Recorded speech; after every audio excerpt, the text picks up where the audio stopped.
Friends, Radhika টিপসে আপনাদেরকে স্বাগতম। একের পর এক কন্যা সন্তান হওয়ার পরে পরবর্তীতে সন্তান নিতে গেলে অনেকটাই ভয় কাজ করে পরবর্তী সন্তানটি আবার কন্যা হয় কিনা। যাদের দুইটি কন্যা সন্তান আছে, একটি পুত্র সন্তানের আশায় যেন দিন দিন কেটে যাচ্ছে, মনের ভিতরে একটি ভয় কাজ করে পরবর্তী সন্তানটি আবার কন্যা না হয়ে যায়। এই সহবাসের কিংবা মাসিকের কয়েকদিন আগে পিছিয়ে যদি কিছু নিয়মকানুন মানতে পারেন তাহলে পুত্র সন্তান হতে পারে।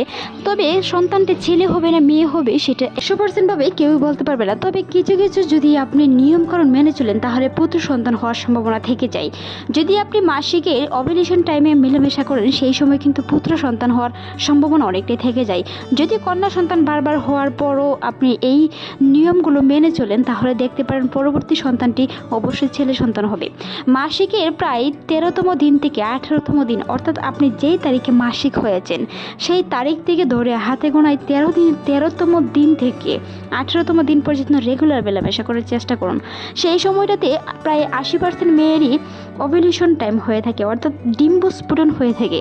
আর ডিম্বস্ফোটনটি হচ্ছে ডিম্বাণুর সাথে যখন শুক্রাণু নিষিদ্ধ হয় তখনই একটি সন্তান জন্মগ্রহণ করে থাকে। তবে সন্তানটি ছেলে হবে না মেয়ে হবে তা সঠিকভাবে বলার মতন কারো সাধ্য নেই। তবে মনে রাখতে পারেন যদি ওভুলেশনের দিন সহবাস করতে পারেন সেই হিসেবে কিন্তু ছেলে সন্তান হওয়ার সম্ভাবনা অনেকটাই থেকে যায়। কারণ যদি আপনি ওভুলেশনের আগে মেলামেশা করেন সেই ক্ষেত্রে কিন্তু কন্যা সন্তানের যে শুক্রাণুটি থাকে সেটি মায়ের জরায়ুতে বেঁচে থাকে। ডিম্বস্ফোটনের সাথে সাথে কিন্তু সেই কন্যা সন্তানের শুক্রাণুটি ডিম্বাণুর সাথে নিষিদ্ধ হয়ে পরবর্তী সন্তানটি আবার কন্যা সন্তান হয়। তাই যদি আপনি ডিম্বস্ফোটনের দিনই মেলামেশা করতে পারেন তাহলে অবশ্যই পুত্র সন্তান হওয়ার কিংবা ছেলে সন্তান হওয়ার সম্ভাবনা অনেকটি থেকে যায়। বাজারে বিভিন্ন ধরনের ওভুলেশন কিট কিনতে পাওয়া যায়, মানে ডিম্বস্ফোটন হয়েছে কিনা সেটি পরীক্ষা করে দেখতে পারবেন। অনেক ধরনের কিট ফার্মেসিতে কিনতে পাওয়া যায়, সেগুলো ব্যবহার করে দেখতে পারেন ডিম্বস্ফোটন হয়েছে কিনা। অনেক সময় যদি আপনি ডিম্বস্ফোটনের আগে মেলামেশা করে থাকেন তাহলে কন্যা সন্তান হওয়ার সম্ভাবনা থেকে যায়। যদি ডিম্বস্ফোটনের দিন মেলামেশা করতে পারেন তাহলে ছেলে সন্তানের সম্ভাবনা অনেকটাই থেকে যায়। কারণ একজন পুরুষের শরীরে ছেলে সন্তান এবং মেয়ে সন্তানের শুক্রাণু দুটোই থাকে, আর একজন মেয়ের শরীরে শুধু মেয়ে সন্তানের শুক্রাণুটি থাকে। সোজা কথায় বলতে গেলে একজন মেয়ের গর্ভে কন্যা সন্তান হবে নাকি ছেলে সন্তান হবে তার সবটাই নির্ভর করে পিতার উপর। স্ফোটনের দিন মেলামেশা করার কথা বলা হয়েছে এই কারণে যে একজন পুরুষের শরীরে হেলদি শুক্রাণুটি হচ্ছে ছেলে সন্তানের শুক্রাণু, অর্থাৎ মেয়ে সন্তানের থেকে ছেলে সন্তানের যে শুক্রাণুটি থাকে তার গতিশীলতা বেশি থাকে, সে সর্বপ্রথমেই ডিম্বাণুকে নিষিদ্ধ করতে পারে।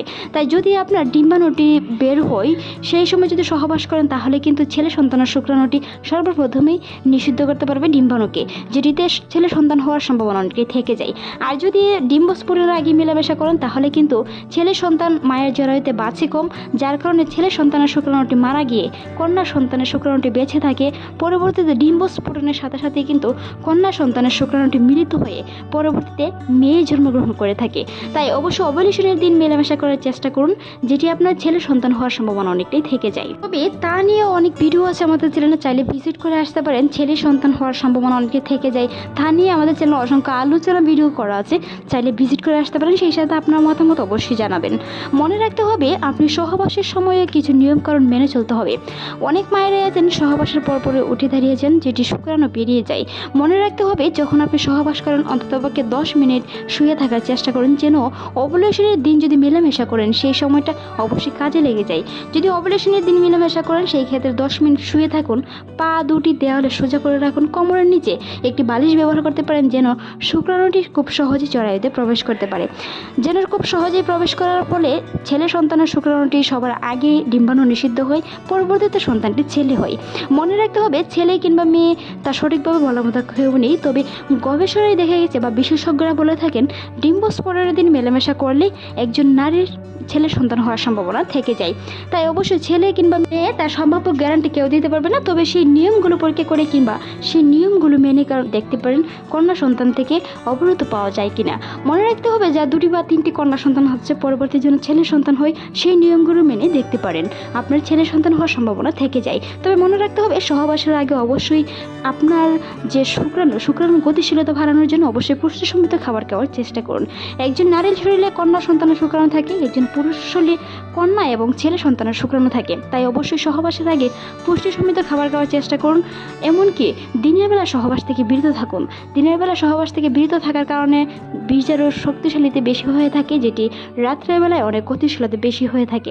তাই অবশ্যই সহবাস করার চেষ্টা করুন নিয়মিতভাবে। হবে যেন আপনার ডিম্বস্ফোরণ সেই দিন হয়। মনে রাখতে হবে ডিম্বস্ফোরণের কিছু কিছু লক্ষণ আছে। যদি আপনি কিট ব্যবহার করে না দেখতে পারেন তাহলে শরীরের তাপমাত্রা কিংবা বিভিন্ন ধরনের স্রাবের মাধ্যমে বুঝতে পারবেন আপনার ওভুলেশন হয়েছে। সেই দিন মেলামেশা করার চেষ্টা করুন।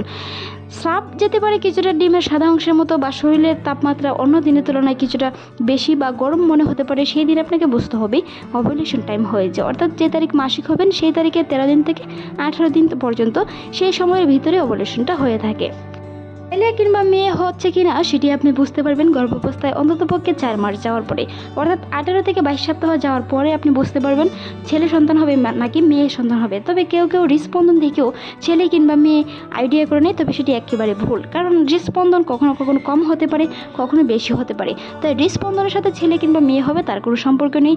গর্ভাবস্থায় যদি আপনার সুস্থ সন্তান চান তাহলে সবচেয়ে ভালো কাম্য হচ্ছে 18 কিংবা 22 সপ্তাহের পরে জানতে পারবেন সন্তানটি ছেলে হবে না মেয়ে হবে। তবে ছেলে হোক কিংবা মেয়ে হোক সব কিছুই সুন্দর। একজন সুস্থ মা সুস্থ সন্তান, সুস্থ মা মানে সুস্থ সন্তান। তাই ছেলে কিংবা মেয়ে একটি সুস্থ সন্তানের সবচেয়ে বড় কাম্য। আজকের এই ভিডিওটি এই পর্যন্তই। ভালো লাগলে সাবস্ক্রাইব করবেন। এরকম আরও অসংখ্য ভিডিও যেন সর্বপ্রথম আপনার কাছে নোটিফিকেশন চলে যায়। ভালো থাকুন, সুস্থ থাকুন, রাধিকা টিপসের সাথেই থাকুন। ধন্যবাদ।